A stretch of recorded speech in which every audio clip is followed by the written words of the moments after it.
नमस्कार दोस्तों, उत्तराखंड सामान्य अध्ययन की परीक्षावाणी के इस श्रृंखला में आपका स्वागत है। उत्तराखंड के सामान्य अध्ययन को हम लोग परीक्षावाणी नामक पुस्तक के माध्यम से कंप्लीट कर रहे हैं और परीक्षावाणी नामक पुस्तक ये जो है एक बहुत ही कारगर और बहुत ही उपयोगी पुस्तक है, जिसके माध्यम से हम अपनी तैयारी को सुनिश्चित कर सकते हैं। या तो यदि आप रिवीजन भी करना चाहते हैं तो रिवीजन भी इस पुस्तक के माध्यम से बहुत ही कारगर तरीके से किया जा सकता है। तो चलिए शुरू करते हैं हम लोग अपना वीडियो। प्रथम अध्यक्ष की बात करें, राज्य विधि, इससे पहले हम लोगों ने एक वीडियो अपलोड कर दिया है। उसमें क्या हमने देखा था कि उसमें जो उत्तराखंड के प्रमुख तहसील है, प्रमुख ब्लॉक है, जो प्रमुख ज़िले हैं, प्रमुख मंडल हैं, उन सब चीज़ों को हम लोगों ने एक बार एक नज़र में देखा था। अब हम लोग बात कर रहे हैं जो उस पुस्तक में कुछ चीज़ें जैसे 15-20 पेज के लगभग वन लाइनर चीज़ें दी गई हैं, उनको देखने के बाद हम लोग डिटेल्स में जो चीज़ दिया गया है उसको देखेंगे। मतलब जिस तरह से उस पुस्तक में एक तरफ से एक तरफ करके दिया गया है, उसी तरीके से हम लोग देखने का प्रयास करेंगे। तो इसमें क्या है कि प्रथम अध्यक्ष राज्य विधि आयोग के जो उत्तराखंड राज्य विधि आयोग है उसके प्रथम अध्यक्ष कौन थे? न्यायमूर्ति धर्मवीर शर्मा जी थे। तो उत्तराखंड राज्य विधि आयोग के प्रथम अध्यक्ष न्यायमूर्ति धर्मवीर शर्मा थे अप्रैल 2011 में। वर्तमान में अगर बात करें, राज्य विधि आयोग की ही बात हो रही है। उत्तराखंड राज्य विधि आयोग के वर्तमान अध्यक्ष कौन है? तो वो न्यायमूर्ति राजेश टंडन है। कौन है? न्यायमूर्ति राजेश टंडन। 15 जनवरी 2018 से वर्तमान तक ये मतलब इस समय ये अध्यक्ष हैं राज्य विधि आयोग के। अगर प्रथम अध्यक्ष राज्य वित्त आयोग के प्रथम अध्यक्ष कौन थे अगर बात करें तो ये थे आर.के. धर 2001 में प्रथम अध्यक्ष राज्य वित्त आयोग के। उत्तराखंड राज्य वित्त आयोग के प्रथम अध्यक्ष आर.के. धर थे। एक शब्द को, एक प्रश्न को बार बार पढ़ के उसके उत्तर को बार बार इसलिए हम लोग पढ़ रहे हैं ताकि हमें याद करने में फिर कोई दिक्कत ना हो या लगे हाथ इसी वक्त याद होता चले, थोड़ा थोड़ा दिमाग में बैठता चले। तो वर्तमान या 5वें अध्यक्ष राज्य वित्त आयोग के कौन थे? वो इंदु कुमार पांडे थे। प्रथम अध्यक्ष कौन थे? राज्य वित्त आयोग के प्रथम अध्यक्ष आर.के. धर थे और वर्तमान में जो इसके अध्यक्ष हैं वो इंदु कुमार पांडे जी हैं। प्रथम अध्यक्ष राज्य मानवाधिकार आयोग, उत्तराखंड के राज्य मानवाधिकार के प्रथम अध्यक्ष कौन थे? वो थे विजेंद्र जैन। मई 2013 से लेकर दिसंबर 2016 तक ये थे। तो प्रथम अध्यक्ष राज्य मानवाधिकार आयोग के विजेंद्र जैन थे, मई 2013 से लेकर दिसंबर 2016 तक। वर्तमान में मानवाधिकार आयोग के अध्यक्ष की बात करें तो ये हैं न्यायमूर्ति अजय कुमार बिष्ट हैं। तो प्रथम मानवाधिकार आयोग के प्रथम अध्यक्ष कौन थे? विजेंद्र भाई जैन, और इसके वर्तमान अध्यक्ष हैं न्यायमूर्ति विजय कुमार बिष्ट। प्रथम अध्यक्ष राज्य महिला आयोग के प्रथम अध्यक्ष थीं डॉक्टर श्रीमती संतोष चौहान। कौन थी? डॉक्टर श्रीमती संतोष चौहान जी राज्य महिला की प्रथम अध्यक्ष थीं और राज्य महिला आयोग के वर्तमान अध्यक्ष जो हैं कुसुम कंडवाल जी हैं, जनवरी 2022 से लेकर वर्तमान तक हैं। अब बात करें प्रथम अध्यक्ष राज्य बाल अधिकार संरक्षण आयोग। उत्तराखंड राज्य बाल अधिकार संरक्षण आयोग के प्रथम अध्यक्ष अजय सेतिया थे। कौन थे? अजय सेतिया। और वही राज्य बाल अधिकार संरक्षण आयोग के वर्तमान अध्यक्ष की बात करें तो वो डॉक्टर गीता खन्ना हैं, जनवरी 2022 से लेकर वर्तमान में यही हैं। वर्तमान अध्यक्ष राज्य ओबीसी आयोग, और उत्तराखंड राज्य ओबीसी आयोग के वर्तमान अध्यक्ष श्री संजय नेगी जी हैं। कौन है? श्री संजय नेगी हैं, इसको याद रखेंगे। ये ओबीसी आयोग के वर्तमान अध्यक्ष हैं। तो उत्तराखंड राज्य में ओबीसी आयोग के वर्तमान अध्यक्ष श्री संजय नेगी जी हैं, याद रखेंगे। और राज्य एससी आयोग, शेड्यूल कास्ट आयोग, अनुसूचित जाति आयोग, अनुसूचित जाति आयोग के वर्तमान अध्यक्ष मुकेश कुमार हैं। ये और ये वाला ओबीसी वाला, एससी वाला और एक आएगा एसटी वाला, तो तीनों याद रखना है। तो वर्तमान में जो राज्य ओबीसी आयोग के अध्यक्ष हैं श्री संजय नेगी हैं। वर्तमान में अनुसूचित जाति आयोग यानी एससी आयोग के वर्तमान अध्यक्ष कौन है? वो मुकेश कुमार हैं। अगला है कि राज्य एसटी आयोग, वर्तमान में राज्य एसटी आयोग शेड्यूल कास्ट अनुसूचित जनजाति आयोग के अध्यक्ष हैं। वर्तमान में अनुसूचित जनजाति आयोग के जो वर्तमान अध्यक्ष हैं लीलावती राणा जी हैं। प्रथम अध्यक्ष राज्य लोक सेवा आयोग के प्रथम अध्यक्ष कौन थे? एनपी नवानी। राज्य लोक सेवा आयोग जो यूकेपीएससी है उसके प्रथम अध्यक्ष कौन थे? वो एनपी नवानी थे। और वर्तमान अध्यक्ष की बात करें, राज्य लोक सेवा आयोग के वर्तमान अध्यक्ष की बात करें तो वो डॉक्टर रवि दत्त गोदियाल। वर्तमान में कौन है? डॉक्टर रवि दत्त गोदियाल। तो जिसकी हम लोग तैयारी कर रहे हैं यूकेपीएससी की उत्तराखंड लोक सेवा आयोग, उत्तराखंड राज्य लोक सेवा आयोग के जो पहले अध्यक्ष थे वो थे एनपी नवानी और जो वर्तमान में अध्यक्ष हैं डॉक्टर रवि दत्त गोदियाल जी हैं। अधीनस्थ चयन आयोग जो यूकेएसएससी है, यूकेएसएससी वो उसको कहते हैं अधीनस्थ चयन आयोग। अधीनस्थ चयन आयोग के प्रथम अध्यक्ष थे डॉक्टर आरबीएस रावत। प्रथम अध्यक्ष इसके कौन थे? प्रथम अध्यक्ष अधीनस्थ चयन आयोग के वो डॉक्टर आरबीएस रावत थे। और वर्तमान में इस आयोग के अध्यक्ष कौन है? पूर्व आईपीएस गणेश सिंह मर्तोलिया। गणेश सिंह मर्तोलिया वर्तमान में ये इसके अध्यक्ष हैं। प्रथम राज्य लोकायुक्त, राज्य उत्तराखंड राज्य के प्रथम लोकायुक्त कौन थे? न्यायमूर्ति SHA रजा। न्यायमूर्ति SHA रजा प्रथम राज्य लोकायुक्त थे। प्रथम राज्य निर्वाचन आयुक्त, उत्तराखंड राज्य निर्वाचन आयुक्त के प्रथम जो निर्वाचन आयुक्त थे दुर्गेश जोशी थे। तो दुर्गेश जोशी प्रथम निर्वाचन आयुक्त थे उत्तराखंड के।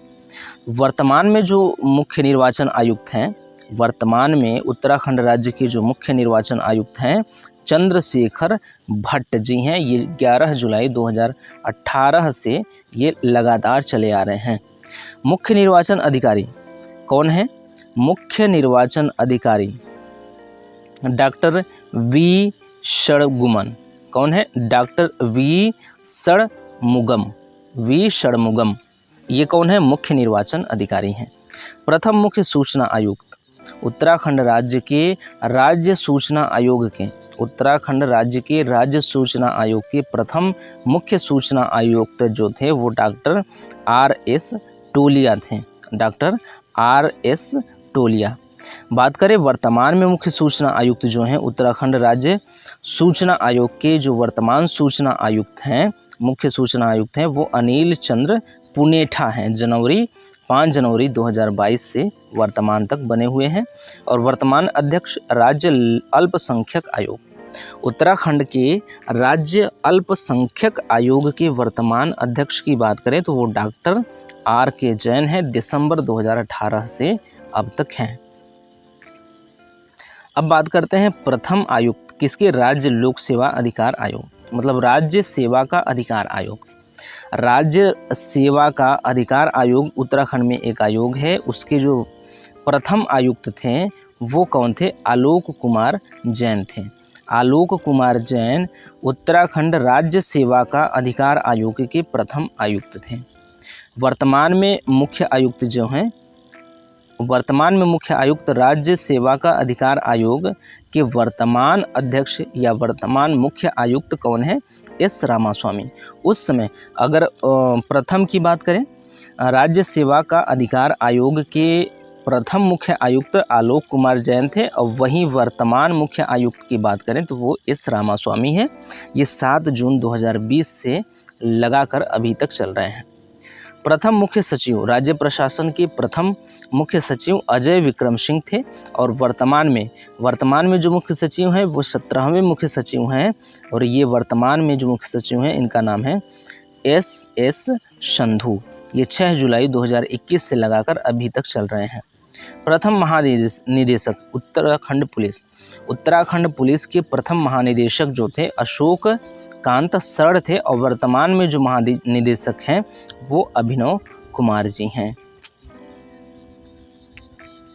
अब क्या बात होगी, अब उत्तराखंड के इतिहास पे थोड़ा सा चर्चा होगी, इसी तरह वन लाइनर फॉर्म में उत्तराखंड के इतिहास की बात होगी। तो यमुना तट की बात करें, कालशी पहला जो स्थल है कालशी है। कालशी कहाँ पर स्थित है? कालशी स्थित है यमुना तट पे। और श्रीनगर की बात करें, श्रीनगर कहाँ स्थित है? श्रीनगर स्थित है अलकनंदा तट पर। तो कालशी, श्रीनगर, खुटानी नाला और रामगंगा घाटी से मिले हैं निम्न पुरापाषाणकालीन स्थल। तो निम्न पुरापाषाणकालीन स्थल उत्तराखंड के किन किन क्षेत्रों से मिले हैं? अगर आपके सामने प्रश्न आता है तो आप कहेंगे कि कालशी जो कि यमुना तट पे है, अलकनंदा जो कि श्रीनगर जो कि अलकनंदा तट पे है, खुटानी नाला और रामगंगा घाटी से ये मिले हैं। क्या मिले हैं? पुरापाषाणकालीन साक्ष्य। इसका मतलब कि कालशी जो कि यमुना तट पे है, अलकनंदा तट पर श्रीनगर जो है, खुटानी नाला और रामगंगा घाटी में पुरापाषाणकालीन मानव की बस्तियां रही होंगी, इसलिए वहां से पुरापाषाणकालीन साक्ष्य प्राप्त हुए हैं। तो याद रखने वाली चीज़ है कि उत्तराखंड में पुरापाषाणकालीन साक्ष्य कहाँ कहाँ से मिले हैं, तो इन जगहों को आप याद रखेंगे। अलकनंदा तट श्रीनगर से मिले हैं मध्य पुरापाषाणकालीन स्थल। तो एक सवाल आपके सामने ये हो सकता है कि मध्य पुरापाषाणकालीन स्थल और पुरापाषाणकालीन स्थल दोनों कहाँ से मिले हैं उत्तराखंड के? तो वो श्रीनगर से मिले हैं। अलकनंदा देख लीजिए, यहाँ पे है अलकनंदा तट, इसमें किसमें है? जब हमने बात किया था पुरापाषाणकालीन साक्ष्य की तो भी बात आया था अलकनंदा तट का। अब हम लोग बात कर रहे हैं मध्य पुरापाषाण काल की, तो भी ये क्षेत्र आ रहा है। इसका मतलब कि मध्य पुरापाषाण काल और निम्न पुरापाषाण काल दोनों से संबंधित है ये श्रीनगर। तो श्रीनगर से निम्न पुरापाषाण काल के साक्ष्य भी मिले हैं, मध्य पुरापाषाण काल के साक्ष्य भी मिले हैं। जसकोट के पास मिले हैं मध्य पाषाणकालीन उपकरण। मध्य पाषाणकालीन उपकरण कहाँ से मिले हैं? जसकोट के पास। कहाँ से? मध्य पाषाणकालीन उपकरण मिले। ये मध्य पाषाणकालीन है, मध्य पुरापाषाणकाल नहीं है। यहाँ पे मध्य पुरापाषाणकाल है, यहाँ पे सिर्फ मध्य पाषाणकाल है, याद रखेंगे। तो मध्य पाषाणकालीन उपकरण जसकोट के पास से मिले हैं उत्तराखंड में।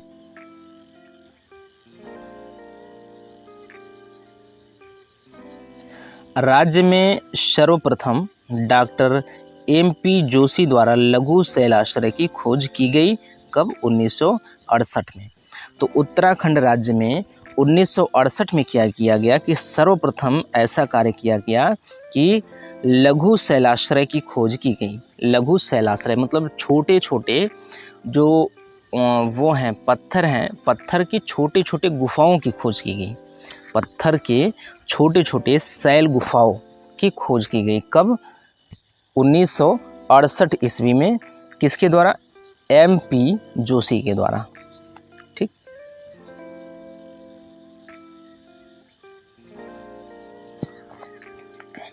अब बात करें लघु ल्वेथाप, क्या है ये? लाखू कलर चेंज करते हैं क्योंकि लाल ही है इसलिए समझ में नहीं आ रहा है। ठीक। लाखू, ल्वेथाप, फड़का नौली, फलसीमा, पेटसाल आदि शैलाश्रय पूरा स्थल स्थित हैं। कहाँ? अल्मोड़ा जिले में। तो अल्मोड़ा जिले में भी शैलाश्रय अवस्थित है। इसका मतलब शैलाश्रय का मतलब जो आदि मानव थे, आदि मानव के रहने के स्थल। तो आदि मानव के रहने के स्थल अगर प्राप्त हैं तो आदि मानव रहते होंगे यहाँ पे। तो इसका मतलब ये कहीं ना कहीं पाषाणकालीन स्थलों से संबंधित स्थल हैं। पाषाणकालीन संस्कृतियों से, पाषाणकालीन वक्त से इन स्थलों का संबंध है कहीं न कहीं। किससे?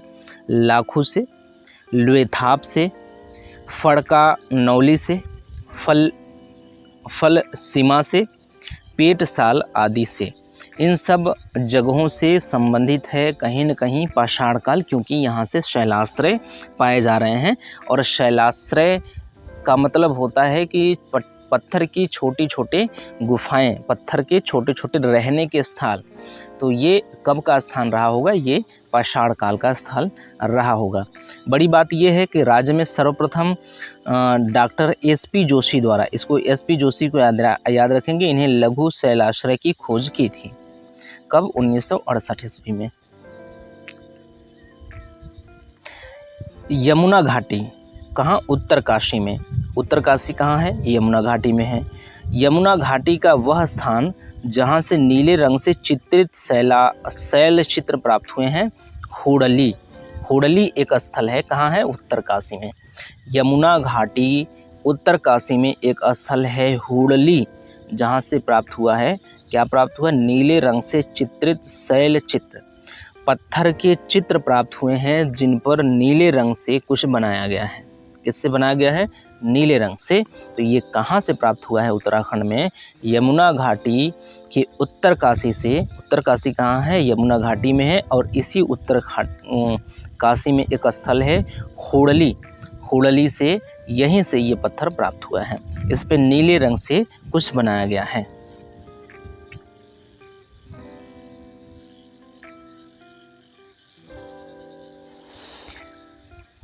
ग्वारख्या क्या है? ग्वारख्या गुफा व किमनी गांव आदि शैलाश्रय पुरास्थल स्थित हैं।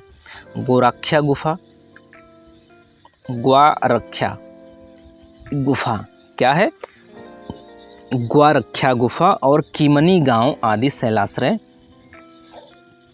दो चीज़ों की बात हो रही है, एक तो ग्वारख्या गुफा, एक तो किमनी गांव आदि शैलाश्रय। शैलाश्रय की बात, कौन सा शैलाश्रय? किमनी गांव शैलाश्रय। किमनी गांव शैलाश्रय दोनों पुरास्थल कहाँ पे स्थित हैं? चमोली जिले में। तो चमोली जिले में ग्वारख्या गुफा स्थित है, जो कि पाषाणकालीन संबंधित है।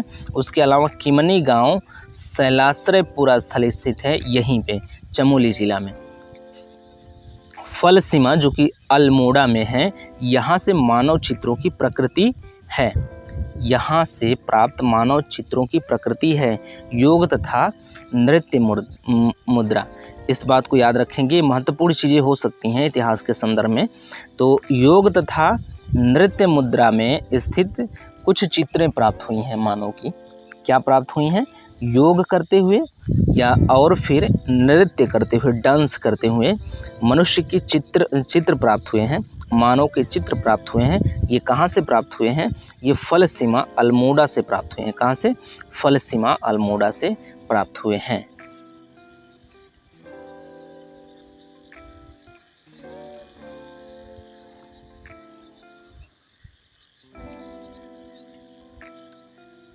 अल्मोड़ा में है नौलाग्राम, अल्मोड़ा में ही है मुनिहर, अल्मोड़ा में ही है नौगांव। मुनिया की ढाई भी अल्मोड़ा में है। देवी धुरा चंपा है। गोपेश्वर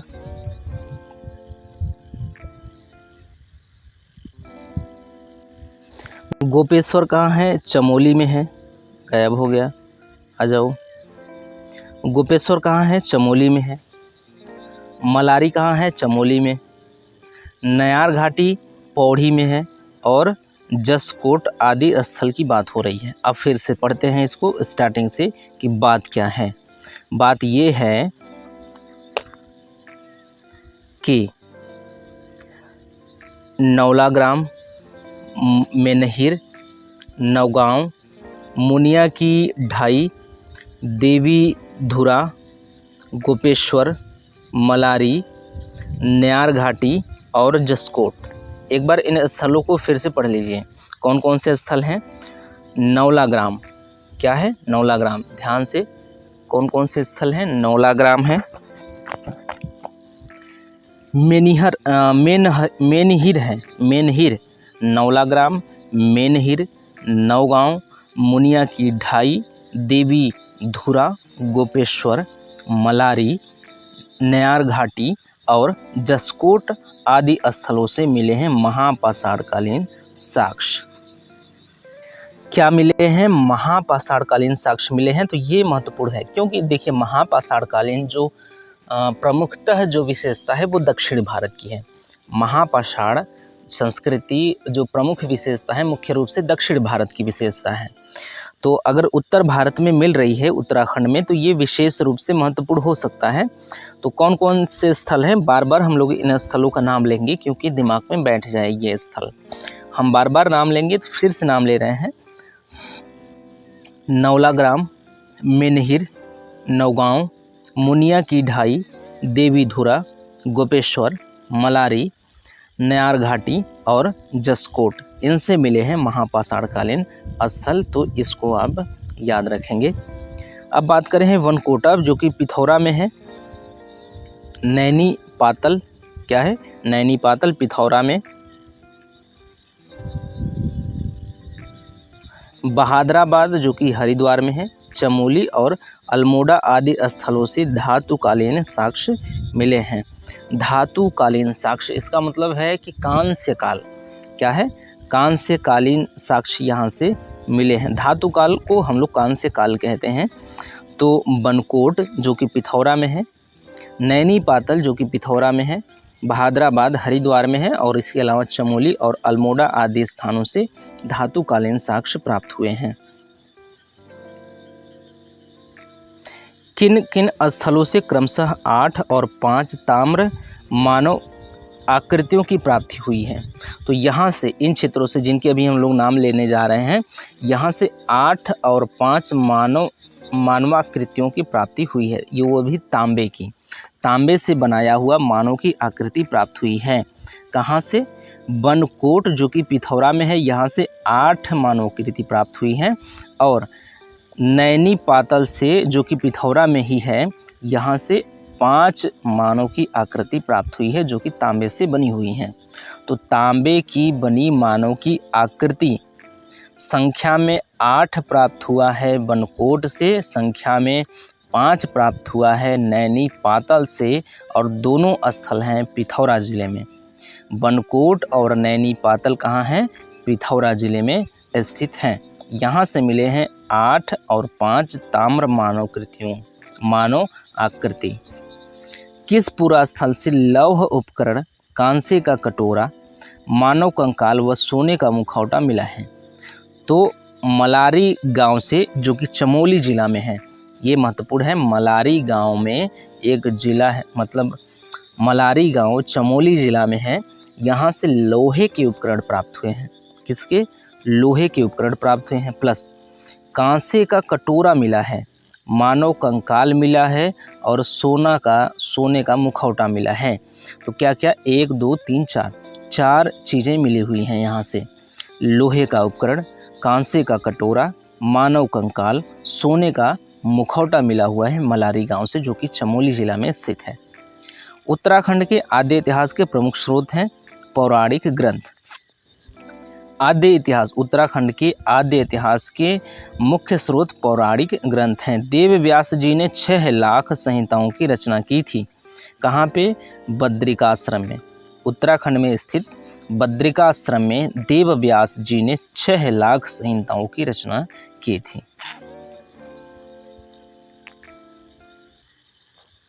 आ जाओ भाई आराम से पहले।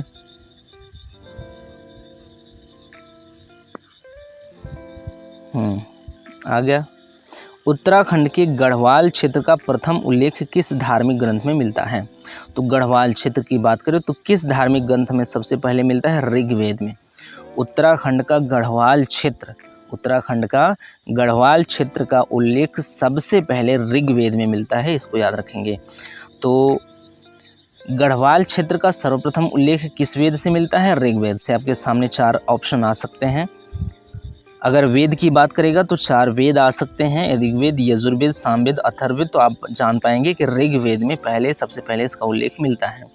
और अगर किस प्राचीन धार्मिक ग्रंथ में हुआ है तो कई धार्मिक ग्रंथ आ सकते हैं, उसमें से ऋग्वेद होगा हर हाल में। तो उत्तराखंड के गढ़वाल क्षेत्र का प्रथम उल्लेख ऋग्वेद में प्राप्त होता है।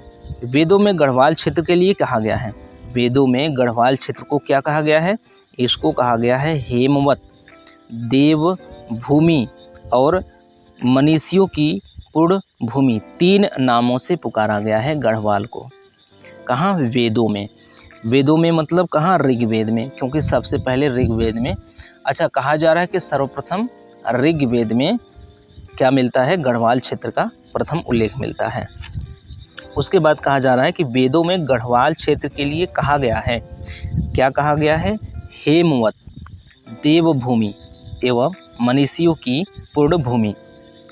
यदि आपके सामने ऐसे भी आ सकता है कि इनमें से वेदों में गढ़वाल क्षेत्र के लिए क्या क्या कहा गया है, तो हेमवत, देवभूमि और मनीषियों की पूर्ण भूमि।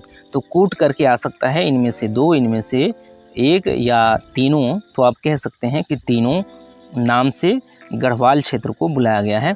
या इस तरह से भी आ सकता है, इसमें से 1 दे देगा, हेमवत जैसे दे दिया तो, और बाकी 3 दूसरे क्षेत्र दे दिए हैं, दूसरा कुछ नाम दे दिया गया है, तो पूछ सकता है कि वेदों में गढ़वाल क्षेत्र के लिए क्या कहा गया है, तो हेमवत कह सकते हैं। उनमें से इन तीनों में से ऑप्शन में 1 रहेगा तो आप पहचान जाएंगे। तो फिर एक बार और याद करते चलिए, वेदों में गढ़वाल क्षेत्र के लिए क्या कहा गया है? हेमवत नाम लिया गया है, देवभूमि भी नाम लिया गया है, मनीषियों की पूर्ण भूमि भी कहा गया है इसको। किस ग्रंथ में गढ़वाल क्षेत्र के लिए उत्तर कुरु शब्द का प्रयुक्त किया गया है? किसका? उत्तर कुरु। गढ़वाल क्षेत्र के लिए 4 शब्द मिल गए, देखिए क्या क्या मिल गए। गढ़वाल क्षेत्र के लिए 4 शब्द मिल गए। एक तो यहाँ पे उत्तर कुरु जो कि ऐतरेय ब्राह्मण में कहा गया है, और ये मनीषियों की पूर्ण भूमि, देवभूमि और हेमवत जो कि वेदों में कहा गया है। तो 3 शब्द जो कि वेदों में कहा गया है वो, और एक ऐतरेय ब्राह्मण में कहा गया है वो, जो है उत्तर कुरु। ये शब्द हैं किसके लिए? गढ़वाल क्षेत्र के लिए, जो कि उत्तराखंड में अवस्थित है। तो किस ग्रंथ में गढ़वाल क्षेत्र के लिए उत्तर कुरु शब्द का प्रयुक्त किया गया है? तो वो किया गया है ऐतरेय ब्राह्मण में। स्कंद पुराण में उत्तराखंड क्षेत्र की सर्वाधिक चर्चा है। कहाँ है? स्कंद पुराण में। उत्तराखंड की सर्वाधिक चर्चा कहाँ है? स्कंद पुराण में है। इसको याद रखेंगे। इसमें इस क्षेत्र को नाम दिया गया है, उत्तराखंड को मानस खंड और केदार खंड कहा गया है। कहाँ पर? ये साफ कर दें। स्कंद पुराण कहाँ पे? स्कंद पुराण में उत्तराखंड का सर्वाधिक चर्चा हुआ है, सर्वाधिक बार उत्तराखंड का नाम लिया गया है, लेकिन किस नाम से? मानस खंड नाम से और केदार खंड नाम से इसका नाम लिया गया है बार बार। तो आप याद रखेंगे, मानस खंड और केदार खंड उत्तराखंड को ही कहा गया है, लेकिन कहाँ? स्कंद पुराण में। हरिद्वार में माया क्षेत्र है, यहाँ से श्वेत पर्वत तक के विस्तृत क्षेत्र को स्कंद पुराण कहा गया है। केदारखंड गढ़वाल क्षेत्र के बारे में बात हो रही है, केदारखंड गढ़वाल क्षेत्र के बारे में बात हो रहा है। स्कंद पुराण में नंदा देवी पर्वत से कालागिरी तक के क्षेत्र को कहा गया है। नंदागिरी पर्वत से कालागिरी क्षेत्र के पर्वत को मानस खंड कहा गया है, जो कि कुमायूं क्षेत्र का हिस्सा है। तो ये स्कंद पुराण में कहा गया है। बद्री कांड अंश है किसका? स्कंद पुराण का। बद्री कांड जो है अंश किसका हिस्सा है? वो है स्कंद पुराण का। पुराणों में मानस खंड और केदार खंड के संयुक्त क्षेत्र को कहा गया है उत्तरखंड, ब्रह्मपुर एवं खस देश। क्या कहा गया है? खस देश। पुराणों में जो स्कंद पुराण में बात किया जा रहा है मानस खंड और केदार खंड का, तो इसके संयुक्त क्षेत्र को कहा गया है उत्तरखंड या ब्रह्मपुर पूर्व एवं खसदेव। ये इन नामों से पुराणों में कहा गया है। पुराणों की बात करें तो पुराणों में इन दोनों क्षेत्रों को एक साथ क्या कहा गया है उसकी बात हो रही है। पुराणों में मानस खंड और केदार खंड को एक साथ कहा गया है उत्तरखंड, ब्रह्मपुर एवं खस देश। मानस खंड में राम क्षेत्र कहा गया है, मानस खंड में राम क्षेत्र कहा गया अल्मोड़ा के लिए। तो ये इंपॉर्टेंट, ये सारी चीज़ें इंपॉर्टेंट हो सकती हैं इतिहास के संदर्भ में जितनी बातें हो रही हैं। तो मानस खंड में राम क्षेत्र कहा गया है अल्मोड़ा को, या हम कह सकते हैं कि अल्मोड़ा को मानस खंड में क्या कहा गया है, तो राम क्षेत्र कहा गया है। फिर से दिमाग में बैठा लीजिए कि उत्तराखंड का जिला अल्मोड़ा क्या है, अल्मोड़ा। अल्मोड़ा को मानस खंड में क्या कहा गया है, तो राम क्षेत्र कहा गया है। आपके सामने इस तरह से भी आ सकता है कि अल्मोड़ा को राम क्षेत्र किस में कहा गया है, तो मानस खंड में कहा गया है। मानस खंड में राम क्षेत्र किसको कहा गया है, अल्मोड़ा को कहा गया है। तो घुमा फिरा के 3-4 प्रश्न इस तरह के बन सकते हैं। महाभारत में गढ़वाल क्षेत्र को जाना जाता था उत्तर कुरु के नाम से। किसके नाम से, उत्तर कुरु के नाम से। गढ़वाल क्षेत्र के, जो उत्तराखंड का एक जिला है गढ़वाल, इसको महाभारत में उत्तर कुरु के नाम से जाना जाता था। तो याद रखने वाली चीज़ है कि किस ग्रंथ में किस क्षेत्र को किस नाम से जाना जा रहा है। ठीक है, ये कन्फ्यूज़न हो सकता है। बार बार आप इस तरह से बार बार एक ही प्रश्न को और उसके उत्तर को हम लोग पढ़ते चलेंगे तो फिर दिमाग में बैठता जाएगा। तो महाभारत काल में गढ़वाल क्षेत्र को जाना जाता था किस नाम से, उत्तर कुरु नाम से। महाभारत में या महाभारत काल में गढ़वाल क्षेत्र को उत्तर कुरु के नाम से जाना जाता था। और उत्तरखंड आप देख सकते हैं, यहाँ पे उत्तरखंड है, यहाँ पे उत्तर कुरु। उत्तरखंड किसे कहा जा रहा है, मानस और केदार खंड के संयुक्त रूप को, और वो भी पुराणों में कहा जा रहा है। और यहाँ उत्तर कुरु कहा जा रहा है गढ़वाल क्षेत्र को, वो भी महाभारत काल में। पाली भाषा के बौद्ध साहित्य में उत्तराखंड क्षेत्र के लिए प्रयुक्त है। बौद्ध साहित्य की बात करें, बौद्ध साहित्य में उत्तराखंड के लिए प्रयुक्त है हिमवंत। हिमवंत कहा गया है उत्तराखंड को। कहाँ पे, बौद्ध साहित्य में, पाली भाषा में।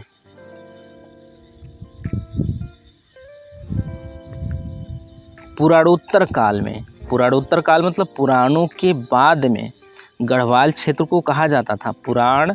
पुराणों के बाद गढ़वाल क्षेत्र को कहा जाता था केदार मंडल, बद्रिका क्षेत्र, तपोभूमि और खस मंडल आदि नाम से जाना जाता था।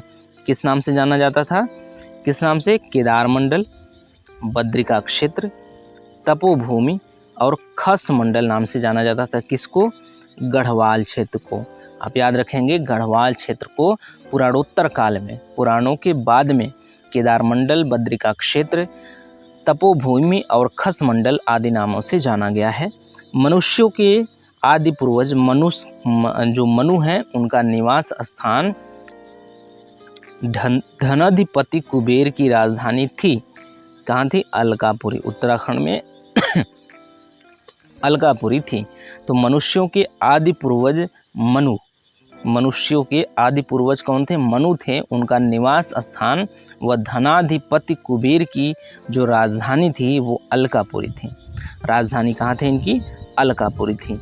प्राचीन ग्रंथों में अलकनंदा उद्गम से बद्रिकाश्रम के बीच के क्षेत्र को कहा गया है अलकापुरी।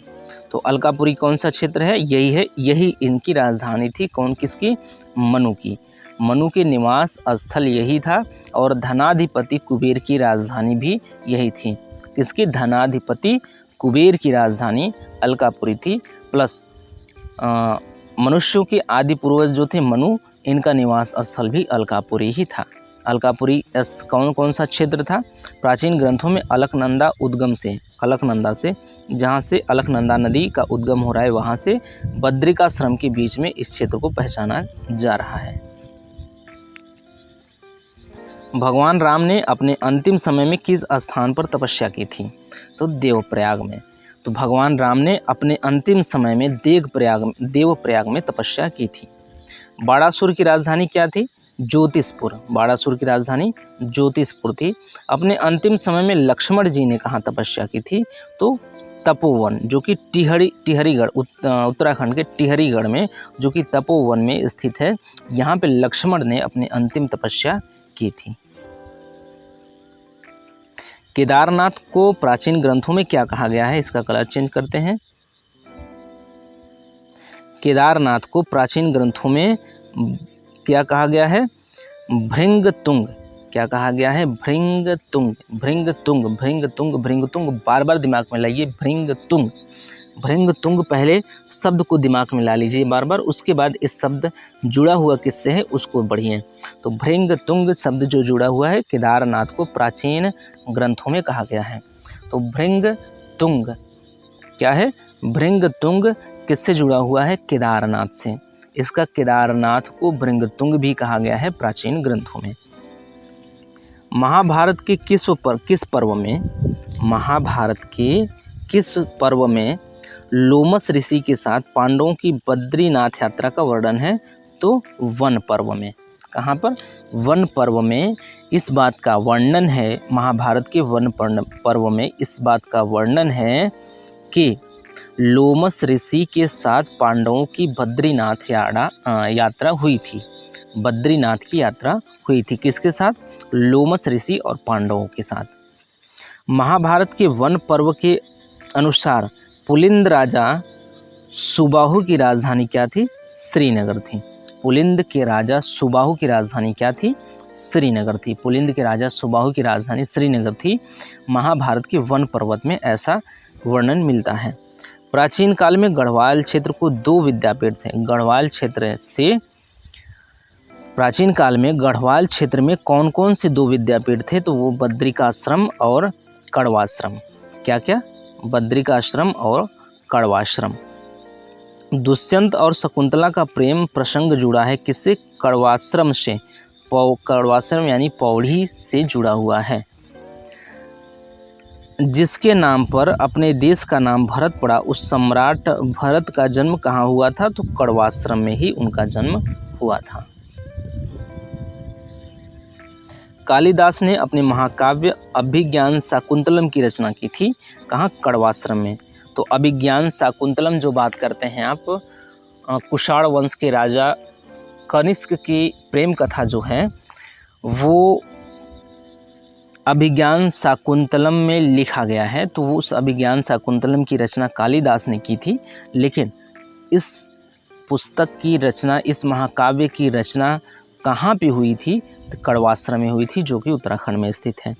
कड़वाश्रम किस नदी के तट पे है? मालिनी नदी के तट पे है। तो आप याद रखिएगा कि मालिनी नदी अगर आपके सामने आए तो अब जैसे मालिनी नदी किस राज्य में है? तो उत्तराखंड में है। कड़वाश्रम किस नदी के तट पर स्थित है? तो मालिनी नदी के तट पर स्थित है। कड़वाश्रम है उत्तराखंड में, तो मालिनी नदी भी उत्तराखंड में ही होगी। ठीक। प्राचीन काल में गढ़वाल क्षेत्र में खस जातियों की प्रधानता थी। प्राचीन काल में गढ़वाल क्षेत्र में किसकी प्रधानता थी? खस जातियों की प्रधानता थी।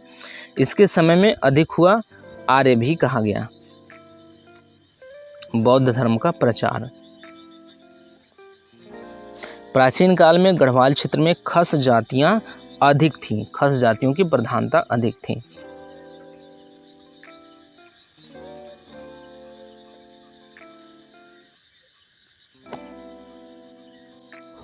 और इनके समय में खस जातियों जो जिनकी कहाँ प्राचीन काल में जो गढ़वाल क्षेत्र है इसमें खस जातियों की प्रधानता थी। और इनके समय में क्या हुआ? इनके समय में अधिकतर बौद्ध धर्म का प्रचार हुआ था। गढ़वाल क्षेत्र का वह कौन सा नगर है जिसको गढ़वाल का प्रवेश द्वार कहा जाता है? तो कोट द्वार। कोट द्वार को गढ़वाल का प्रवेश द्वार कहा जाता है। पौराणिक काल में वर्तमान कुमायूं क्षेत्र को क्या कहा गया है? मानस खंड कहा गया है। तो जो कुमायूं मंडल है, कुमायूं मंडल की बात हमने की थी, तो कुमायूं मंडल को पौराणिक काल में क्या कहा गया है? मानस खंड बताया गया है। पौराणिक काल के बाद कुमायूं क्षेत्र के लिए प्रयुक्त नाम है। पौराणिक काल के बाद कुमायूं के लिए कुछ नाम हैं प्रयुक्त किए गए हैं, उनके बारे में बात हो रही है। तो कुर्माचल, कुर्मप्रस्थ, कुर्मपृष्ठ, कुर्मगिरी और कुमउंगढ़ आदि नामों से जाना गया। किसको? कुमायूं क्षेत्र को। तो कुमायूं जो मंडल है उत्तराखंड में जो कुमायूं मंडल है उनको पौराणिक काल के बाद क्या कहा गया? कुर्माचल कहा गया, कुर्मप्रस्थ कहा गया, कुर्मपृष्ठ कहा गया, कुर्मगिरी कहा गया और कुमउंगढ़ आदि नामों से जाना गया। कुमायूं क्षेत्र का सर्वाधिक उल्लेख किस पुराण में है? तो स्कंद पुराण में इसका सर्वाधिक बार उल्लेख मिलता है। तो कुमायूं जो उत्तराखंड का वर्तमान में कुमायूं मंडल है, उसका उस क्षेत्र का सर्वाधिक बार उल्लेख कहाँ मिलता है? स्कंद पुराण में मिलता है। अगला है, किस ग्रंथ में इस क्षेत्र में किरात, किन्नर, यक्ष, तंगो, कुलिंद, खस आदि जातियों के निवास का उल्लेख मिलता है? तो वो महाभारत में मिलता है। तो महाभारत में मिलता है, इसका मतलब ये है कि महाभारत में कहा गया है कि यहाँ पे कहाँ कुमायूं क्षेत्र में किरात हैं, किन्नर लोग हैं, यक्ष लोग हैं, तंगव लोग हैं, कुलिंद लोग हैं, खस लोग हैं। तो इन जातियों के निवास मिलता है इन क्षेत्रों में। किसमें? कुमायूं क्षेत्र में। बताया कहाँ जा रहा है? स्कंद पुराण में। ठीक। किस पुराण में कुमायूं में किरात, किन्नर, यक्ष, गंधर्व, विद्याधर, नाग आदि जातियों के निवास का उल्लेख मिलता है? तो ब्रह्म पुराण और वायु पुराण में भी ऐसा उल्लेख मिलता है कि यहाँ पे कुमायूं में किरात जाति थे, किन्नर जाति के लोग रहते थे, यक्ष जाति को लोग निवास करते थे, गंधर्व जाति के लोग निवास करते थे, विद्याधर जाति के लोग निवास करते थे, नाग जातियों के लोग यहाँ पे निवास करते हैं। ऐसा बताया जा रहा है ब्रह्म पुराण एवं वायु पुराण नामक ग्रंथ में। अल्मोड़ा के जाखन देवी मंदिर से किसके निवास की पुष्टि मिलती है? तो यक्षों के। तो यक्ष अल्मोड़ा के जाखन देवी मंदिर के पास भी निवास करते थे। कुमायूं क्षेत्र में स्थित अनेक नाग मंदिरों से पुष्टि होती है नागों के निवास की। तो कुमायूं क्षेत्र में नागों का निवास किससे स्पष्ट होता है? वहाँ से नाग मंदिर प्राप्त हो रहे हैं ढेर सारे, तो इसलिए कहा जा रहा है कि यहाँ पे नागों का निवास हुआ करता था। सबसे प्रसिद्ध नाग मंदिर बिनाग या बेनी नाग अवस्थित है कहाँ पे? पिथौरागढ़ में। पिथौरागढ़ में सबसे प्रसिद्ध नाग मंदिर स्थित है जिनका नाम है बिनाग या बेनी नाग, याद रखेंगे। कुमायूं क्षेत्र बौद्ध धर्म का प्रचार हुआ। कुमायूं क्षेत्र बौद्ध धर्म का प्रचार हुआ खासों के समय। कहाँ पे? खसों के समय। अभी पिछले कुछ मिनट पहले हम लोगों ने बात किया था कि खसों के समय ही बौद्ध धर्म का प्रचार हुआ मतलब अधिक मात्रा में। ठीक है। कालसी, लाखा मंडल, सिरोली मंडल व माड़ा आदि जगहों से क्या मिले हैं? शिलालेख मिले हैं। तो इसको आप स्किप करते चलिए। कत्यूर घाटी से अल्मोड़ा प्रकार की मुद्राएं मिली हैं 54। तो संख्या तो बहुत ज़्यादा इम्पोर्टेंट नहीं है, लेकिन संख्या भी याद रखेंगे। तो सबसे बड़ी बात यह है कि अल्मोड़ा प्रकार की मुद्राएं मिली हैं। अल्मोड़ा प्रकार की मुद्राएं मिली हैं कहाँ से? कत्यूर घाटी से। कत्यूर घाटी से अल्मोड़ा प्रकार की मुद्राएं मिली हैं 54 की संख्या में। अल्मोड़ा की मुद्राओं पर जिन कुड़िंद शासकों के नाम हैं वे हैं आसेक, गोमित्र, हरदत्त, शिवदत्त आदि। तो आशेक, गोमित्र, हरदत्त, शिवदत्त आदि शासकों के नाम मिले हैं कहाँ? अल्मोड़ा की मुद्राओं पर। तो ये कुलिंद शासक हैं। कौन है? कुलिंद शासक हैं। कुलिंद शासकों के नाम मिले हैं कहाँ पे? अल्मोड़ा की मुद्राओं पर। तो अल्मोड़ा प्रकार की मुद्राएं कहाँ से प्राप्त होती हैं? कत्यूर घाटी से। और इन्हीं मुद्राओं पे इन राजाओं के नाम मिल रहे हैं। देहरादून के कालसी से 257 ईसा पूर्व, देहरादून के कालसी से 257 ईसा पूर्व का एक प्राकृतिक भाषा और ब्राह्मी लिपि का शिलालेख मिला है जो कि अशोक कालीन है। किसके समय का है? अशोक।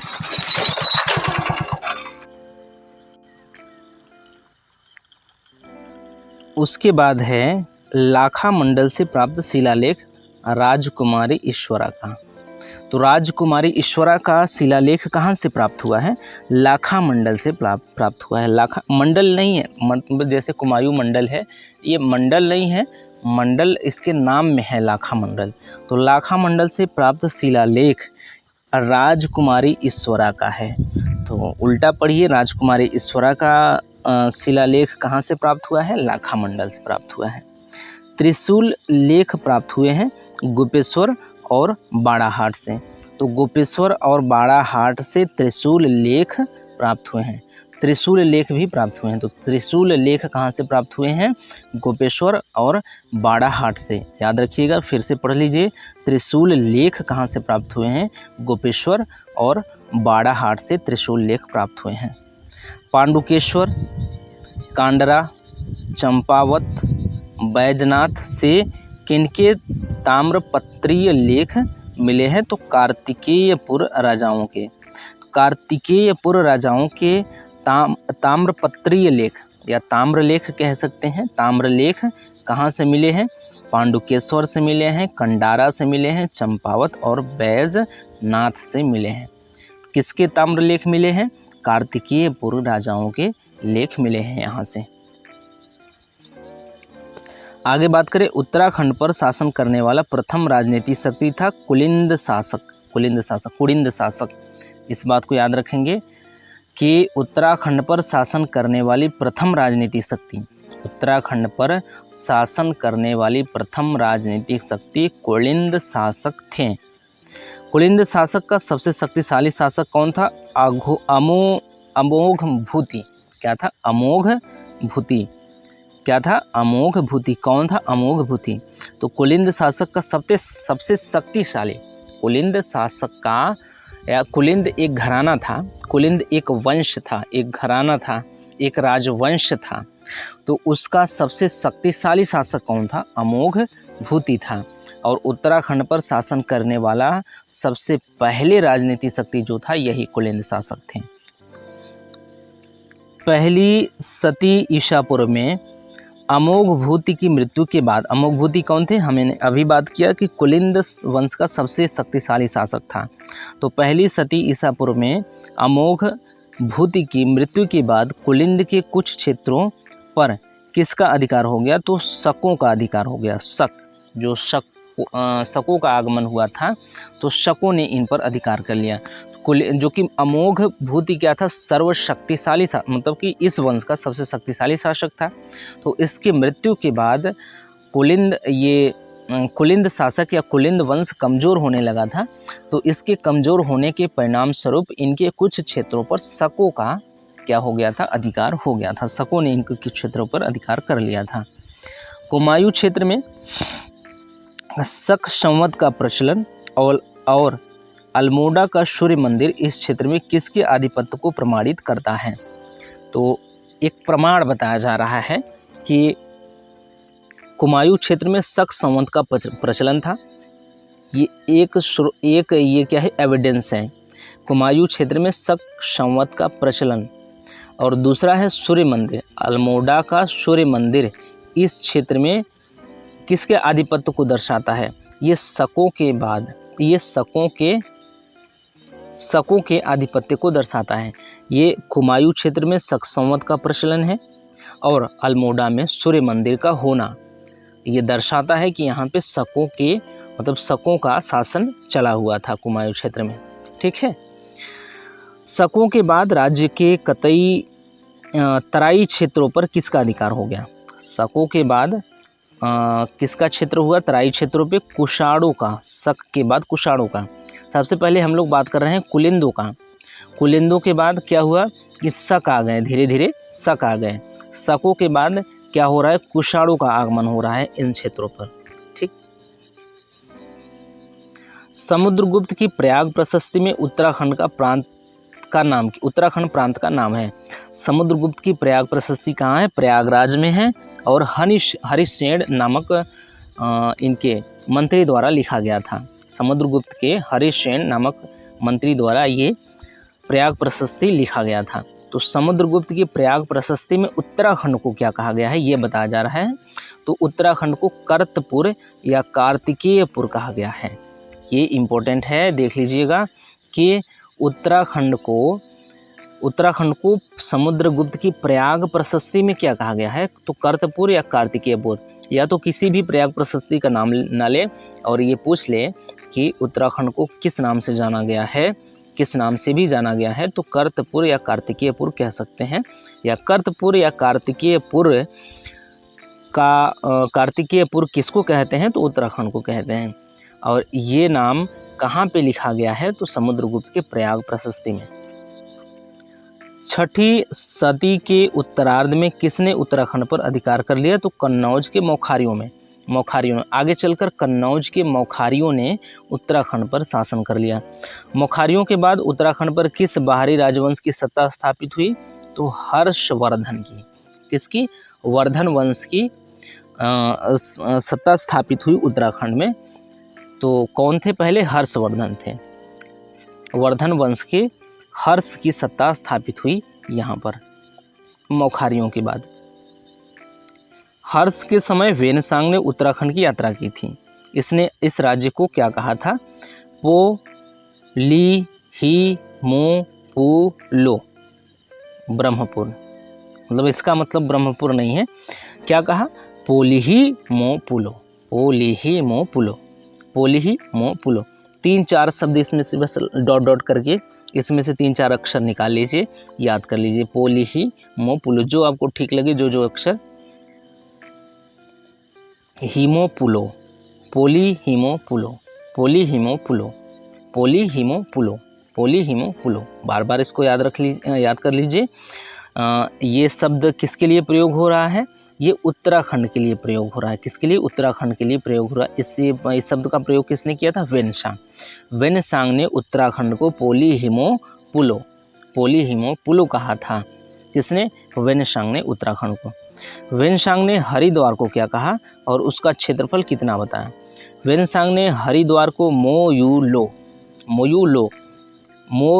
कहा और 20 ली चीनी क्षेत्रफल की माप की इकाई है, तो ये बताया था। ये वाला जो लाइन है ये इम्पोर्टेंट नहीं है, इम्पोर्टेंट ये है कि उसने हरिद्वार को क्या कहा।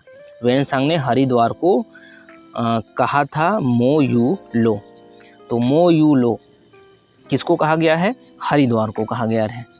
उत्तराखंड की किस राजवंश को प्रथम ऐतिहासिक राजवंश माना जाता है, तो कार्तिकेयपुर या कत्यूरी राजवंश।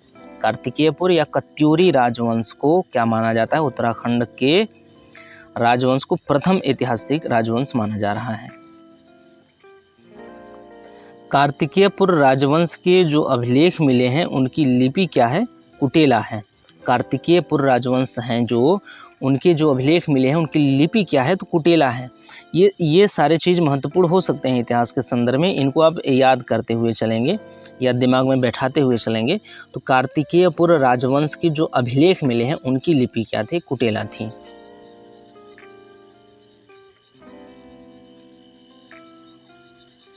(700 ईसा पूर्व से लगभग 1050 ईस्वी तक शासन करने वाले कार्तिकेयपुर राजवंश की प्रारंभिक 300 वर्षों तक राजधानी चमोली के कार्तिकेयपुर नामक स्थान पर थी। उसके बाद राजधानी क्या हुई, तो बागेश्वर जिले में स्थित गरुड़ बैजनाथ घाटी उसकी राजधानी हो गई। कार्तिकेयपुर राजवंश के प्रथम परिवार या वंश का प्रथम राजा कौन था, तो बसंत देव था। ठीक,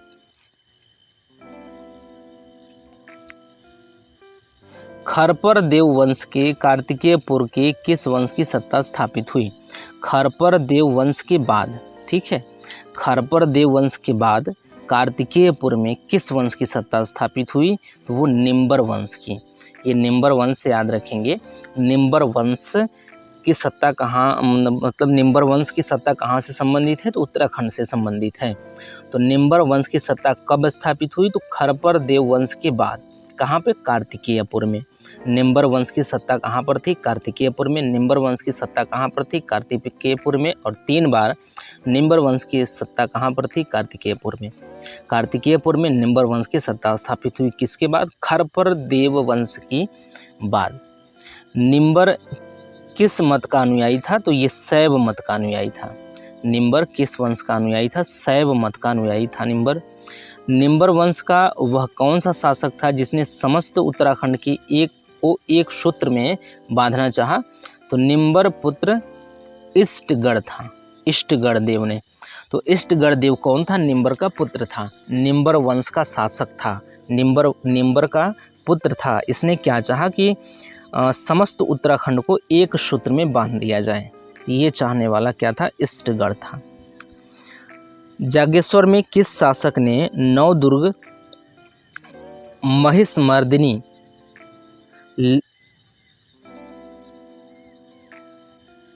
लकुलीस तथा नटराज आदि मंदिरों का निर्माण कराया? तो इष्टगढ़ देव ने। तो जागेश्वर में किस शासक ने, कहाँ पे? जागेश्वर में, ठीक, जागेश्वर में किस शासक ने नवदुर्ग, महिषमर्दिनी। तो इसके साथ साथ आप ये भी मतलब जान पाएंगे कि जैसे नवदुर्ग, महिषमर्दिनी, लकुलीस तथा नटराज मंदिर कहाँ है? जागेश्वर में है। ये भी याद रख पाए, ये भी समझ में आ जाएगा, मतलब इस प्रश्न का भी जवाब इससे मिल जाएगा।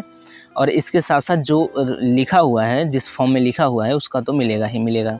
तो लिखा क्या है कि जागेश्वर में किस शासक ने नवदुर्गा, महिषमर्दिनी, लकुलीस तथा नटराज आदि मंदिरों का निर्माण कराया? तो इष्टगढ़ ने ही।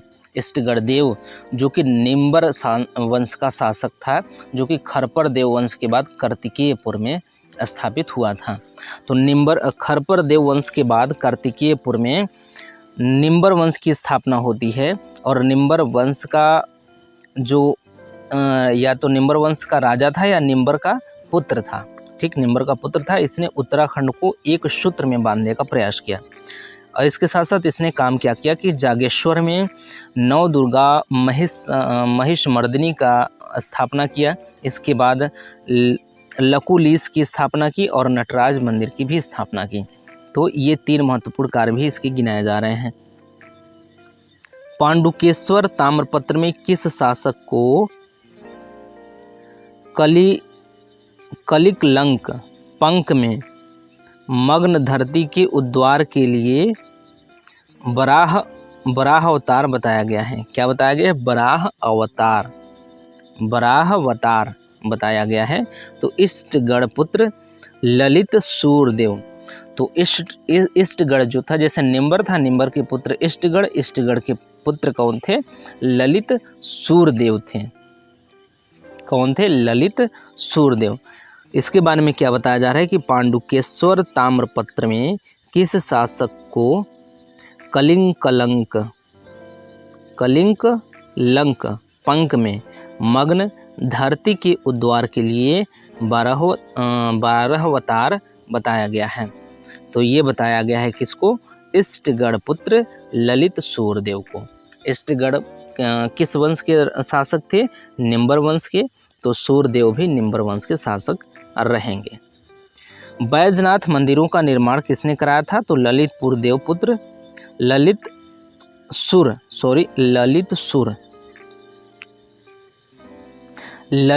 सूरदेव पुत्र भूदेव। भूदेव। भूदेव कौन था? ललित सूरदेव का पुत्र था।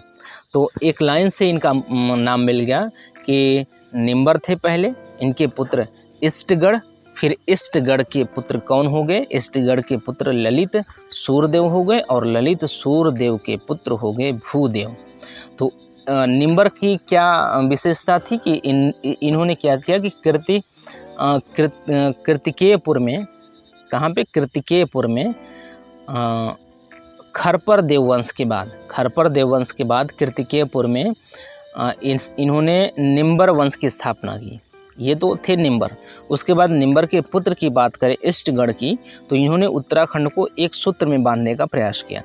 इसके अलावा इसके साथ साथ इन्होंने नवदुर्गा महिषमर्दिनी मंदिर का स्थापना किया। इसके अलावा लकुलीस मंदिर की स्थापना की, नटराज मंदिर की स्थापना की इन्होंने इष्टगढ़ ने। उसके बाद क्या कि पांडुकेश्वर ताम्रपत्र में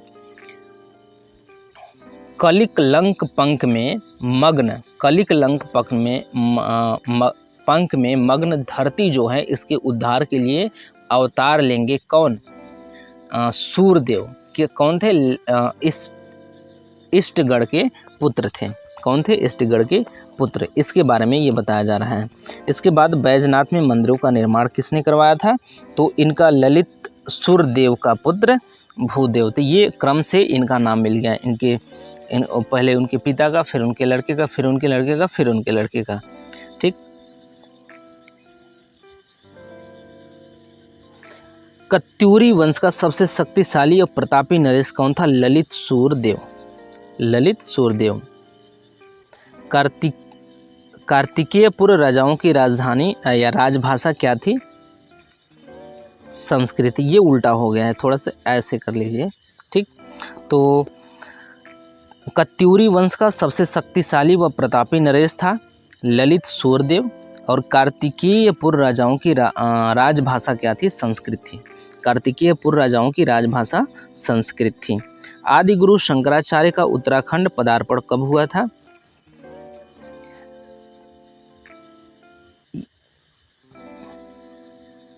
तो कार्तिकेयपुर शासकों के काल में। कार्तिकेयपुर शासकों के काल में आदि गुरु शंकराचार्य का उत्तराखंड में पदार्पण हुआ था। तो आदि गुरु शंकराचार्य उत्तराखंड में गए थे, उत्तराखंड में भी आए थे और घूमे थे। तो किसके शासनकाल में? कार्तिकेयपुर शासकों के काल में ये उत्तराखंड आए थे।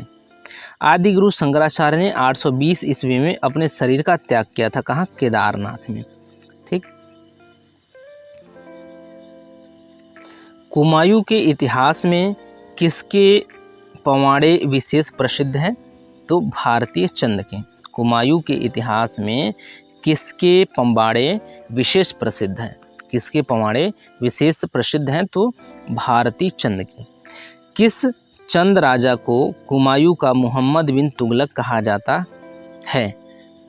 तो देवी चंद को कुमायूं किसका मोहम्मद बिन तुगलक कहा जाता है?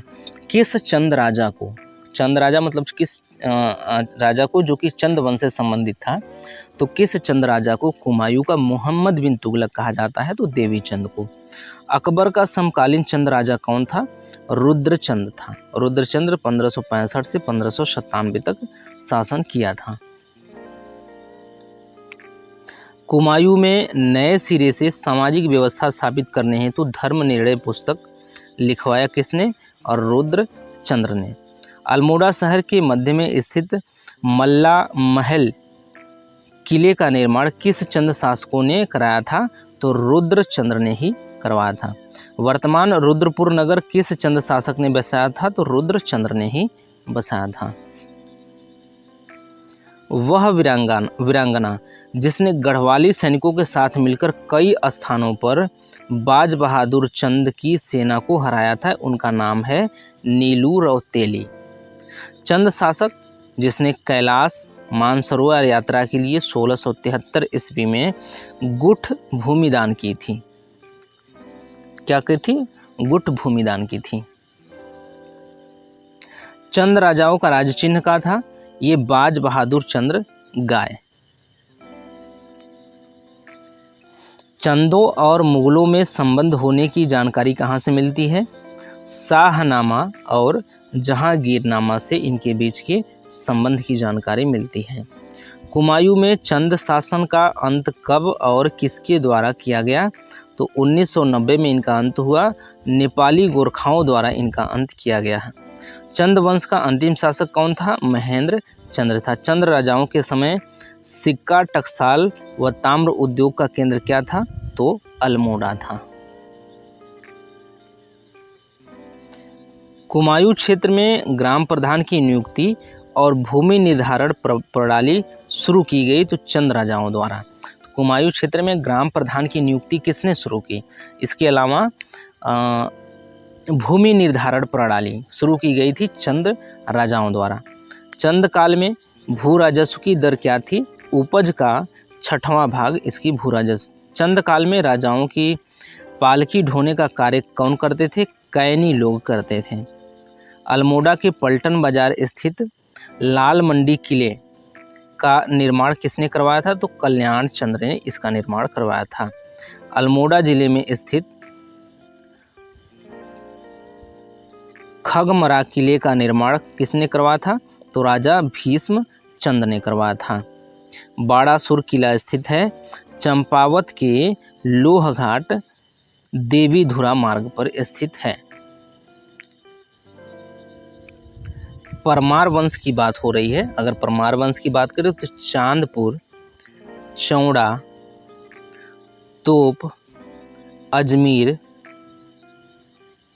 बढ़ाड़, लोहाबा, दसीली,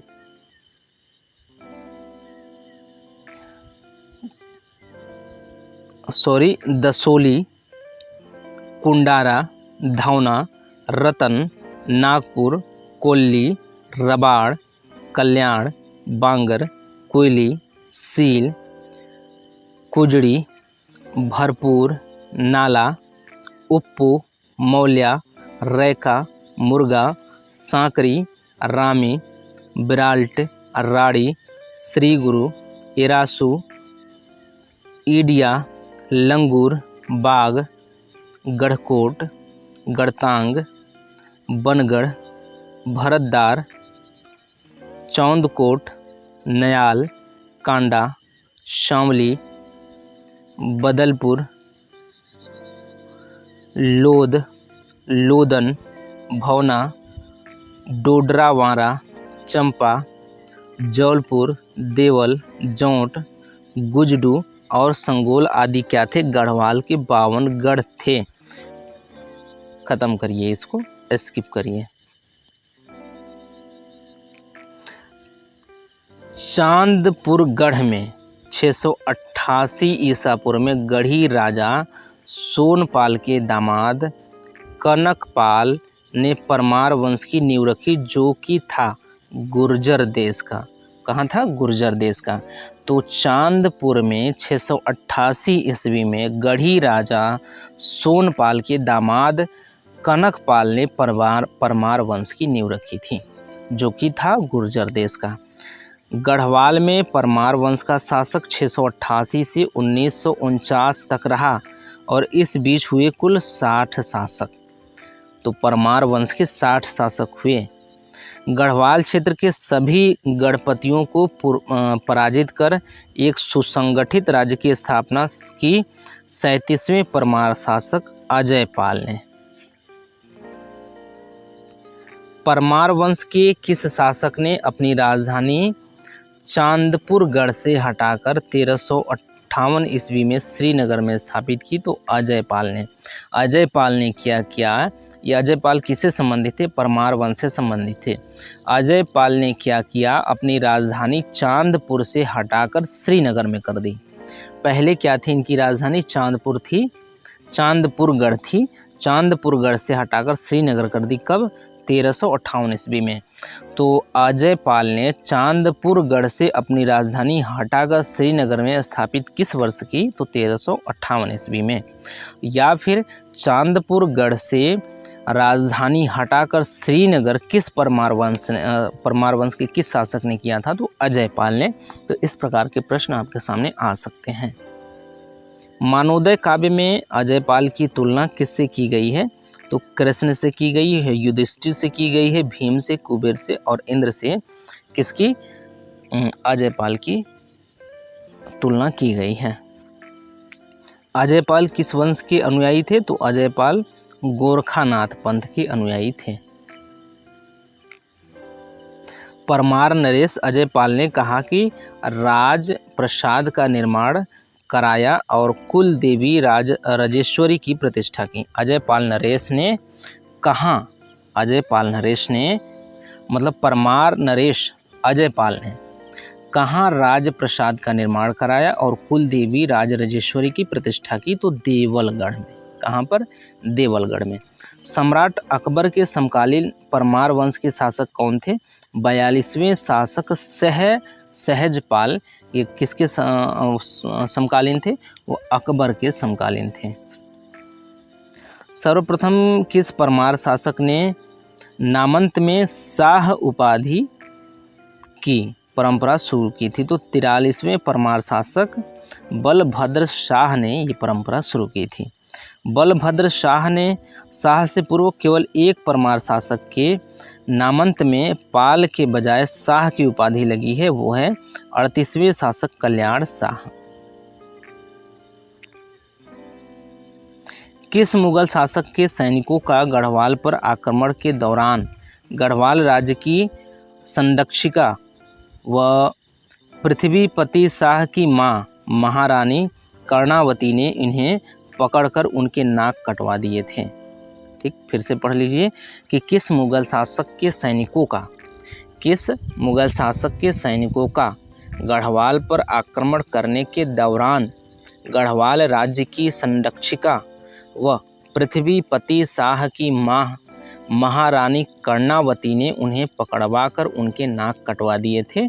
तो शाहजहां ने क्या किया? शाहजहां ने गढ़वाल पर आक्रमण किया। जब शाहजहां के सैनिकों ने गढ़वाल पर आक्रमण किया तो गढ़वाल की संरक्षिका जो थी उनका नाम था कर्णावती, उन्होंने उन सैनिकों को पकड़वाकर उनके नाक कटवा दिए थे। महारानी कर्णावती को जाना जाता है नाक कटवाने वाली रानी के नाम से, तो नाक काटने वाली रानी के नाम से उन्हें जाना जाता है। देहरादून की राजपुर नहर का निर्माण करवाया था रानी कर्णावती ने, जिन्होंने नाक कटवाया था। किसका नाक कटवाया था? इनके शाहजहां के सैनिकों का नाक कटवाया था। किस परमार शासक ने मुगल दारा शिकोह के पुत्र सुलेमान शिकोह को संरक्षण दिया था? तो पृथ्वीपति शाह ने। किस परमार शासक की उपाधि गर्भभंजक थी? किस परमार शासक की उपाधि क्या थी? गर्भभंजक थी। तो महीपत शाह की उपाधि गर्भभंजक थी। किस परमार शासक के दरबार में अकबर के दरबार की तरह नवरत्न विराजते थे? तो फतेह शाह के दरबार में अकबर की तरह नवरत्न रहते थे। गढ़वाल के परमार शासकों की राजधानियां थीं, तो राजधानी इनकी ऐसी थी, चांदपुरगढ़ थी, भिल्लंग घाटी, देवलगढ़ और श्रीनगर, इस प्रकार से इनकी राजधानियां रही हैं।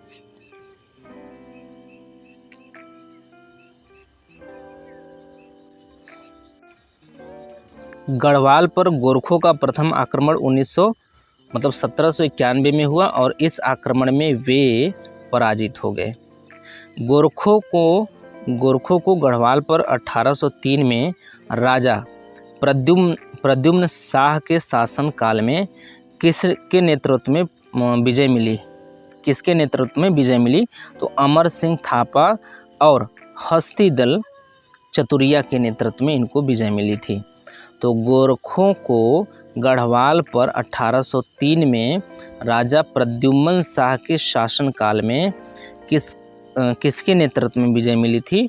तो अमर सिंह थापा और हस्तीदल चतुरिया के नेतृत्व में इनको विजय प्राप्त हुई थी। गोरखाओं और गढ़वाल नरेश प्रद्युम्न शाह के बीच देहरादून की खुड़बुड़ा मैदान में अंतिम युद्ध कब लड़ा गया, जिसमें राजा प्रद्युम्न शाह वीरगति को प्राप्त हुए? तो 14 मई 1804 को। कुमायूं और गढ़वाल पर गोरखों का अत्याचारपूर्ण शासन क्रमशः रहा 25 वर्ष एवं 10.5 वर्ष। गोरखों का शासन नागरिक के बजाय फौजी था। गोरखों का शासन नागरिक शासन के बजाय फौजी था। दासता, बेगार, अन्यायपूर्ण कर प्रणाली इनके शोषण के आधार थे। नेपाल राजा के प्रतिनिधि के रूप में गढ़वाल व कुमायूं पर प्रशासन करता था कौन? सूबा या सूबेदार। तो नेपाल राजा के प्रतिनिधि के रूप में गढ़वाल का कुमायूं पर शासन कौन करता था? सूबा या सूबेदार। गोरखा शासन के दौरान पुंगाड़ी था एक भूमि कर। तो पुंगाड़ी क्या था? पुंगाड़ी एक भूमि कर था। तो उत्तराखंड से संबंधित याद रखिएगा कि पुंगाड़ी क्या था? पुंगाड़ी एक भूमि कर था गोरखा शासन के दौरान। गोरखा शासन काल में ब्राह्मणों पर लगाया जाने वाला कर क्या था? कुसही। तो कुसही क्या था? कुसही एक कर था जो कि ब्राह्मणों पर लगाया जाता था। तो ये सारी चीज़ें इंपॉर्टेंट हो सकती है। ऊपर की ये 2 लाइन अपेक्षाकृत अधिक महत्वपूर्ण हो सकती हैं। गोरखा शासन के दौरान पुंगाड़ी क्या था? पुंगाड़ी एक भूमि कर था। और दूसरा कुसही क्या था? कुसही एक कर था जो कि ब्राह्मणों पर लगाया जाता था। कुसही और पुंगाड़ी दोनों कर था, लेकिन पुंगाड़ी जो था भूमि पर लगाया जाने वाला कर था और कुसही जो था वो ब्राह्मणों पर लगाया जाने वाला कर था। किस गढ़वाल नरेश की मांग पर गवर्नर जनरल लॉर्ड हेस्टिंग ने अंग्रेजी सेना भेजकर गोरखों को गढ़वाल में पराजित करवाया था? तो सुदर्शन शाह। गढ़वाल को मुक्त कराने के बाद अंग्रेजों ने मई 1815 तक कुमायूं को भी गोरखों से जीत लिया और 2 दिसंबर 1815 को अंग्रेजों और गोरखों के बीच वह कौन सी संधि हुई जिसके तहत गोरखों ने कुमायूं और गढ़वाल को अंग्रेजों को सौंप दिया? तो संगौली बिहार की संधि हुई थी। वह कौन सरकार थी जो संगौली संधि को स्वीकार न करने के कारण फरवरी 1816 में अंग्रेजों के आक्रमण का शिकार बनी और हारने के बाद 4 मार्च 1816 को संधि स्वीकार कर ली? तो नेपाल सरकार थी। गोरखों को पराजित करने के बाद अंग्रेजों ने सुदर्शन शाह से गढ़वाल का कितना भाग धूर्ततापूर्ण तरीके से हड़प लिया था? तो पूर्वी आधा भाग। गढ़वाल नरेश सुदर्शन शाह ने अपनी राजधानी श्रीनगर से हटाकर दिसंबर 1815 में स्थापित की। कहाँ? टिहरी में। टिहरी रियासत को पीढ़ी दर पीढ़ी बनाए रखने के लिए अंग्रेजों व सुदर्शन शाह के मध्य संधि कब हुई? 4 मार्च 1820 ईस्वी को। कब? 4 मार्च 1820 ईस्वी को। टिहरी में पुराना दरबार नामक राजप्रसाद का निर्माण किसने करवाया था? सुदर्शन शाह ने इसका निर्माण करवाया था। कुमायूं के कश्मीर को टिहरी रियासत में अंग्रेजों का राजनीतिक प्रतिनिधि बनाया था।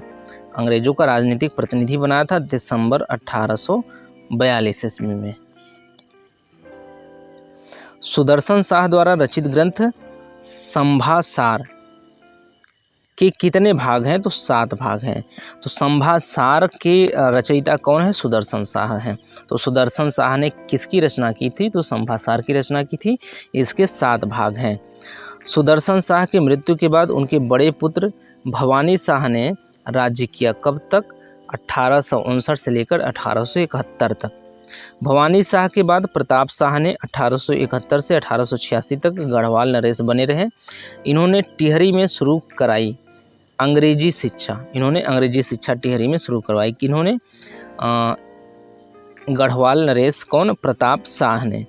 प्रताप शाह के बड़े पुत्र कीर्ति शाह थे। उन्होंने शासन किया 1886 से 1931 तक। तो शुरुआत के 11 वर्षों तक राज्य किया और इन्होंने माँ गुलेरिया के संरक्षण में शासन किया था। कीर्ति शाह को अंग्रेजों ने 1898 में कंपोजिशन ऑफ इंडिया और 1901 में कौन सी उपाधि दी? तो नाइट कमांडर की उपाधि दी थी। तो कीर्ति शाह को नाइट कमांडर की उपाधि भी मिली है अंग्रेजों द्वारा। कीर्ति शाह ने टिहरी में नया दरबार नामक एक राजप्रसाद का निर्माण कब कराया? 1881 ईस्वी में। टिहरी में हीवेट संस्कृत पाठशाला, गांव में प्राथमिक विद्यालयों की स्थापना, टिहरी नगर में बिजली व्यवस्था, टिहरी में नगर पालिका की स्थापना, टिहरी में कृषि बैंक की स्थापना, टिहरी में प्रेस की स्थापना, हिंदी टाइपराइटर का आविष्कार व टिहरी में वेधशाला की स्थापना आदि का कार्य किसने किया था? तो कीर्ति शाह ने किया था। कीर्ति शाह की मृत्यु के बाद 1913 ईस्वी में टिहरी रियासत के राजा कौन बने? नरेंद्र शाह बने। नरेंद्र शाह ने राज्य मुख्यालय को टिहरी से नरेंद्र नगर स्थापित कर दिया। कब? 1925 ईस्वी में। नरेंद्र नगर को मैदान से जोड़ने के लिए कई सड़कों का निर्माण, अनेक विद्यालयों की स्थापना, अस्पतालों की आधुनिकीकरण, वन विभाग का आधुनिकीकरण आदि कार्य किसने किया? नरेंद्र शाह ने किया। अंग्रेजों द्वारा लेफ्टिनेंट कर्नल, सर, KCSI आदि उपाधियां दी थी नरेंद्र शाह को। अंग्रेजों द्वारा ये उपाधियां नरेंद्र शाह को मिली हैं। रवाई कांड कब हुआ था? 30 मई 1930 को।